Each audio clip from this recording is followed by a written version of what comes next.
What's up, YouTube? Back again. Say what's up, Jose. Going on, people? So today's adventures, we're gonna do some question and answer Q&A, because I got quite a bit of questions over the last few videos and stuff, and I haven't been able or had time to go back and comment on each one of them individually. So we're gonna do this and try to get this taken care of. So I guess we can get started. First question, I don't have the name of the people that asked the question. I didn't write that down. So if you recognize the question and it is your question, then hopefully it's the answer you're looking for, or somewhat. That means I'm talking to you because it's your question. All right, somebody had asked me, does the person have to work for Prime to train on the flatbed? No and yes. No, because anybody can come to Prime and work on, like, train on the flatbed. And yes, because you can't train like with me or somebody else and not work for the company, if you get what I mean. Somebody else asked, are the freight rates low? Yes, they are. On the flatbed side, freight hasn't been paying great, but we're going into winter, like even more hardcore than it already is, so it's not going to help anything either. So now it's not a good time. Rates are real low. If you're looking at other companies, I mean, I don't know what other companies are doing, and solo, it's going to be pretty hard. I wouldn't advise anybody to, like, start right now on a lease. Yeah, you can go company and probably do okay, but as company, you don't have to worry about the rates. You just worry about your miles. And speaking of miles, somebody else asked me how many miles a week. Solo, you're probably going to be doing between 2,000 and 3,000 miles a week. I'm not sure, because I'm not solo a lot, so I haven't really noticed the solo side. But you can expect to be anywhere between 2,000 and 3,000. It's not going to be exactly up to 3,000 all the time, so don't be expecting, all right, yeah, 3,000 sounds good, be running 3,000 miles a week. You're not going to be running 3,000 miles a week, not at Prime. All right, a few people had asked about my workout plan before, so I'm going to talk about it, and then I'm going to show you guys a clip. A workout plan that we can do, that's pretty easy, most of you guys can do. It's just pretty simple. It's 4 to 5 minutes, 3 times a day. And what you want to do is, in the morning, before you eat breakfast, as soon as you wake up, work out for 4 to 5 minutes straight. Whatever you want to do, any type of movement, just keep moving for 4 to 5 minutes. So put a song on and put your headphones on. That's 4 to 5 minutes. Set a timer or something of that sort. Get outside and pretty much just do anything. Jumping jacks, high knees, sprints, push-ups, burpees, jump knee tucks, just anything you can think of. There's so many different workouts you can do. Just keep your body moving for 4 to 5 minutes straight, 3 times a day. Before you start at breakfast, lunch, when you stop to eat lunch, and then dinner after you pretty much stop driving for the day. You do that, that's going to help speed up your metabolism. Now, of course, you got to eat right and eat better. So make sure your eating matches your workout. If you're just eating like crap, then your workout's useless. It really ain't going to help. So make sure you change up your eating style. Now, I'm not saying just start eating healthy, like give up everything bad and eat healthy, but try your best to eat somewhat healthier. And if you just do those 3 workouts a day, it's definitely going to help you. You will see results. And the workouts will get easier. So the easier they get, the harder you push yourself. So after you start getting used to doing it, push yourself harder within that 4 to 5 minutes. Go faster. See how much more you can do. But I'll upload a clip and let you guys see what we do. See what he struggles to do.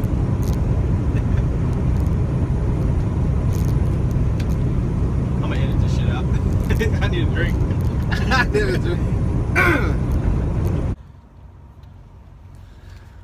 Okay guys, that's all you gotta do. 3 times a day. 4 minutes or 5 minutes, whichever one you want to do. I don't know why he wearing gloves for. Look at him wearing gloves. All right, got a timer. It's counting down. We're getting ready to start. We're gonna do a 4-minute workout today, not a 5-minute.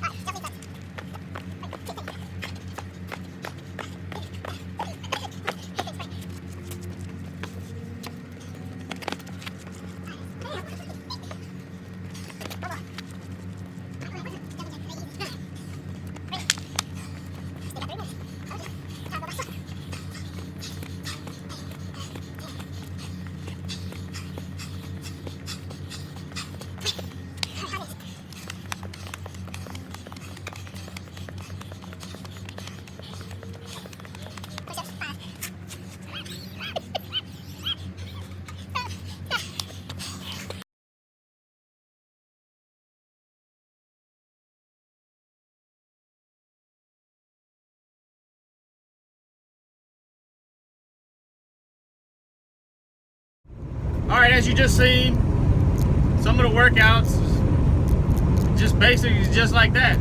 Just stay moving. Simple and easy, anybody can do it. It's just whatever you can do, push yourself to do it. All right, a lot of people ask me if I know any other trainers because I'm already training, so I can't train. No, not right now. I don't really know any other flatbed trainers to refer nobody to. So, yeah, you just gonna have to look around, or hopefully you get somebody good that you get along with. That's always a big thing, is make sure you try to get along with the person you're with. Somebody asked how I secure my bike. Well, since I'm not back there right now to show you, pretty much it's a bike rack I bought that's really for a garage. It's just got a little piece of metal hanging out with a hook. I just set my bike on top of it. I got a bike lock. I wrap around my handle on my box and lock it, and then I use bungee cords. I hook bungees around the metal part the bike hooks on. I wrap it around my bike 2 times and I hook it to the top of my box.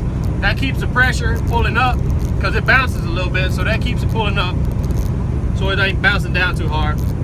And then I put a bungee on the bottom that's pulling down. So now I'm kind of evening it out so it won't bounce a lot. So I got tension up and tension down.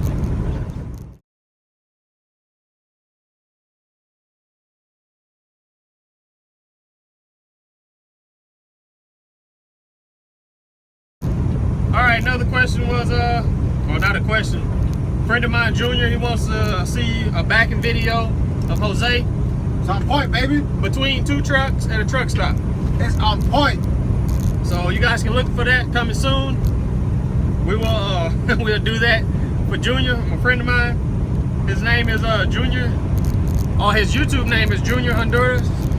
I'll put his name in the description. You guys go follow his YouTube channel. He does a lot of training videos on the reefer side.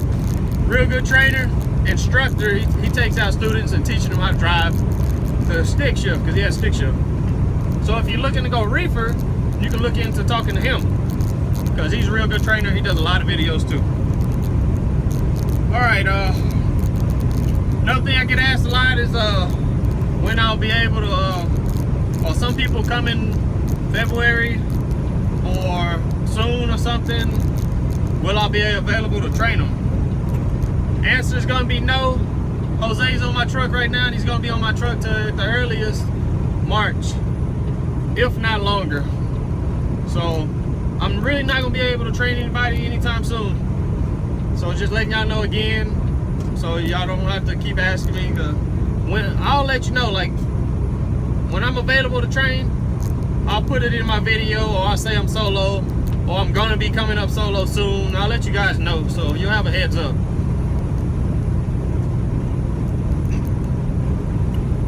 People ask for advice for new drivers, flatbed drivers coming in.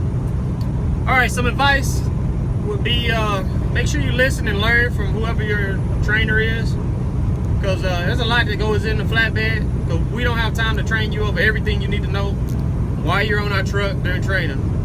So you need to pay attention and learn everything you can about the stuff that you do get shown, even if it's the same loads.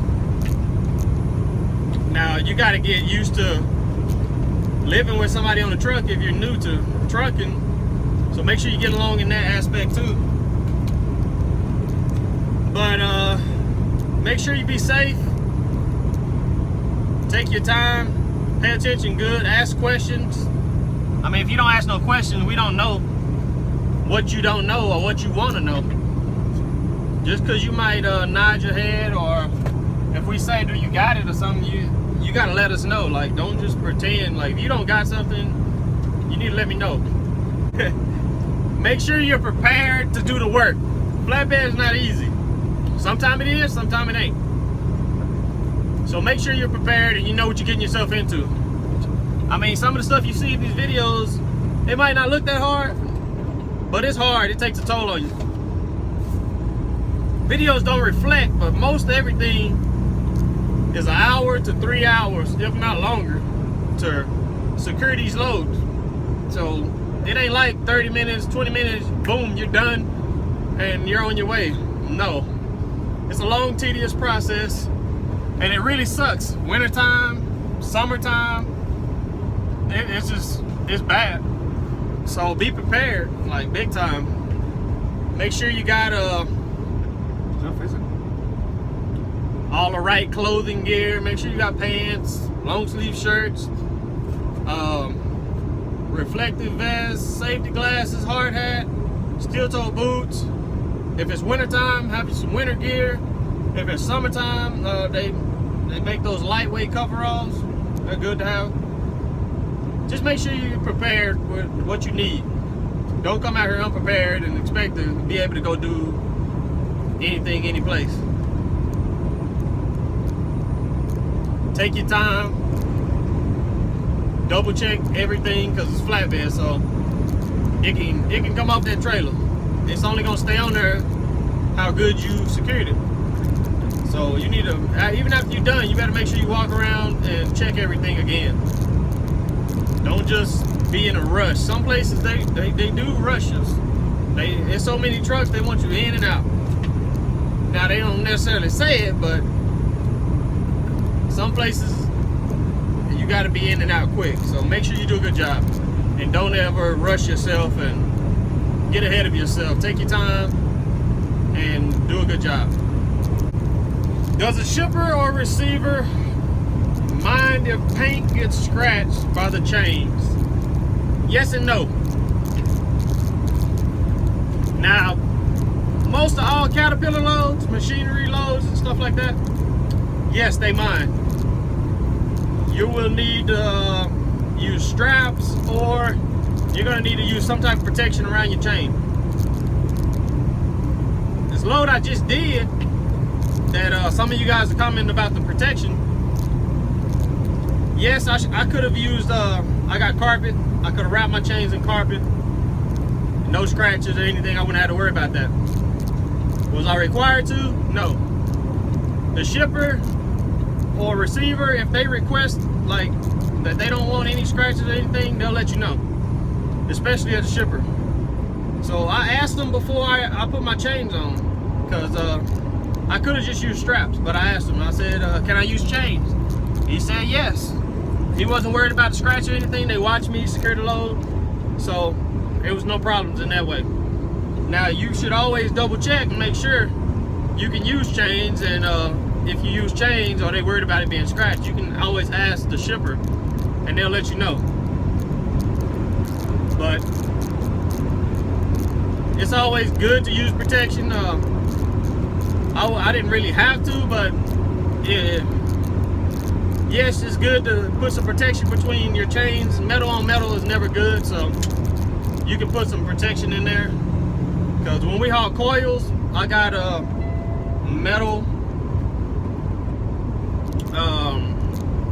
pretty much like edge protectors for my chains. But I'm not gonna use them on that type of load. But I could have wrapped my chain in carpet and it would have been fine. Wouldn't have had any worries. So yes,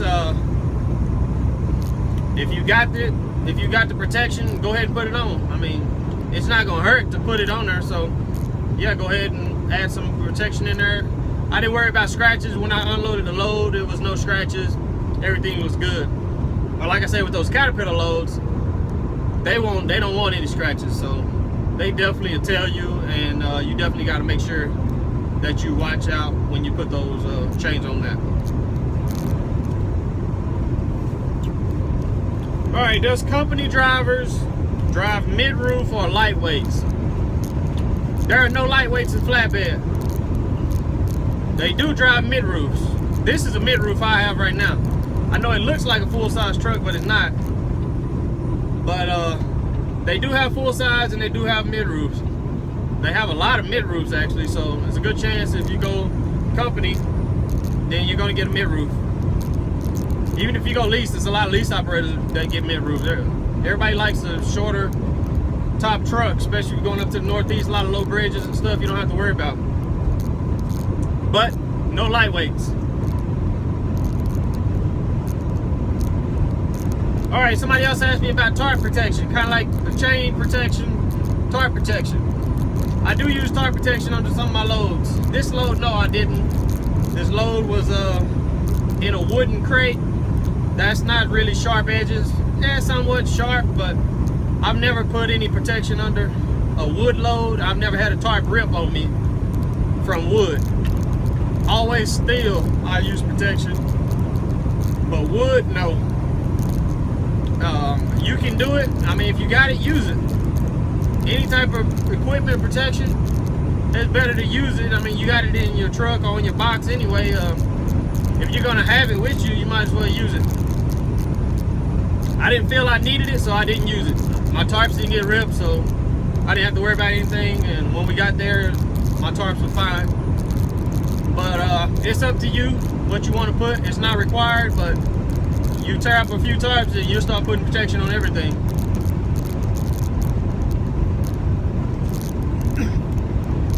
All right, Oscar had messaged me. Yeah. He sent me his phone number. I'm not gonna call anybody. I'm just letting you guys know that now. Don't send me your number. If you got a question about anything, you can find me on Messenger and send me a message, or I'll put my email in the link description, and you guys can email me the question. But I'm not gonna be calling everybody and giving out my phone number because it's way too many people, and I won't be able to keep track of everybody, and I just don't have a lot of time like that to talk to that many people.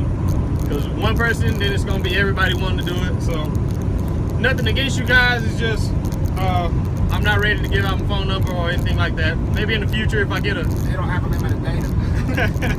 maybe in the future if I get a second phone where I don't have anything, but maybe work on that phone, and yeah, I'll be able to. All right, somebody else asked us about PPE. It's pretty much up to you. If the place doesn't require it, that you wear it, then it's up to you if you want to wear it. Yes, it's always safer to wear it. No, I don't always wear it. I mean, I wear it if they require me to wear it, but normally if they don't say, hey, you have to have hard hat, safety glasses, vest, any of that stuff on, I'm not putting it on. Yes, that's unsafe at a certain extent, but it's pretty much just up to you if you want to wear it. It's not a requirement. And while we're speaking about unsafe, Joey had commented that it was totally unsafe not to be safety strapped off, and he's totally right. That type of load we was on top of is a really unsafe load. A lot of the loads we are on top of, or things we do in flatbed, is unsafe also. With that being said, the place I was at was not a flatbed company. I was backed into a dock. I was outside. There was no safety straps, no anything. This place was not meant for flatbeds. They probably don't ever really get flatbeds like every once in a blue moon. So there's no way for me to be safe up on top of the load. Now, with that being said, it's up to you. If you choose to get up on top of the load and walk like we walked, that's up to you. Yes, it's unsafe. Only other choice you have is to get down on the side of the load and possibly pull out a ladder or something and try to work your tarp, unfold and stuff. It would have been one hell of a process and a lot more work that I didn't want to deal with. By no means am I telling you guys to go out and do what I do. Don't think just because we do it, you can do it. I'm not putting him in any unsafe situation that he don't want to be in, or I don't want to be in. If I don't think I can do it, I'm not gonna let him do it. So if I felt he was unsafe, or if I felt unsafe, I wouldn't have let us get up there and walk around. But you guys shouldn't do it. I mean, I'm a small guy. He's not that much bigger than me. Those boards was only 1x6s, so it was real thin. I mean, we was walking on the edges, but in the middle, it would definitely break if you tried to step on it. So if you're a bigger guy than us, then yeah, you probably wouldn't have been wanting to be up there anyway. But yeah, you should always do stuff the safest that you can. I mean, you definitely don't want to fall and get hurt or worse. So try to be safe as you can. A lot of stuff I do is a little unsafe, but I'm not doing it on purpose trying to be unsafe. I'm just doing it to get my job done. And I'm never gonna push myself farther than I think I can do it. All right, somebody asked me about the music I had used on some video. I don't remember what video, but it's just where I edit my videos. It's the app that I use. It's the theme music that they provide, and that's all it is, just the theme music. All right, somebody else asked about my coveralls and steel-toe boots. Do I wear them for warmth or cleanliness? Both. I've been had those coveralls for years, and let me tell you, they're Carhartt. They work perfect. Cold weather, you can't beat it. If you're gonna be in any type of super cold weather, get you a pair of Carhartt coveralls. I mean, I would advise get the bib version. I got the one piece. And it gets hot at times because you can't take it off the top. So get the bib version, or you can at least take off the coat. But yeah, they come in great to keep you clean too, because you wear your clothes up under it. You don't have to worry about getting dirty or anything. And they're super warm. And the boots that I was wearing was my steel-toe boots. And those are Mud Dogs. They're insulated boots. They're perfect for winter. They're waterproof, so they're just perfect. You put those boots on and that suit on, you're good to go. The only thing you have to worry about is your hands being cold or your face being cold, because you're going to be warm everywhere else.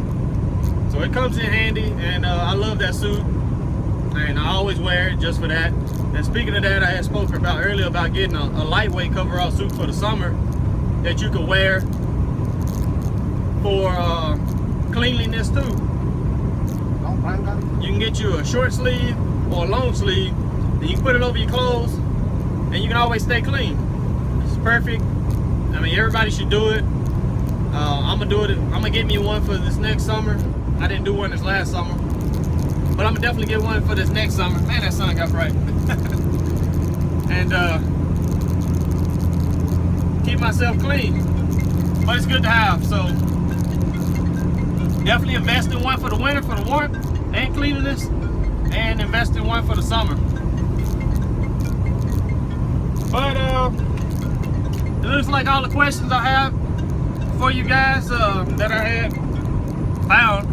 I'm sure there's some questions that I didn't get, but I'm gonna try to do these Q&As a little more, since get more questions and stuff that I can't keep track of, mainly because we've been in this West Coast and stuff. My signal hasn't been that great on my phone, so it's kind of hard for me to find all these questions and message back.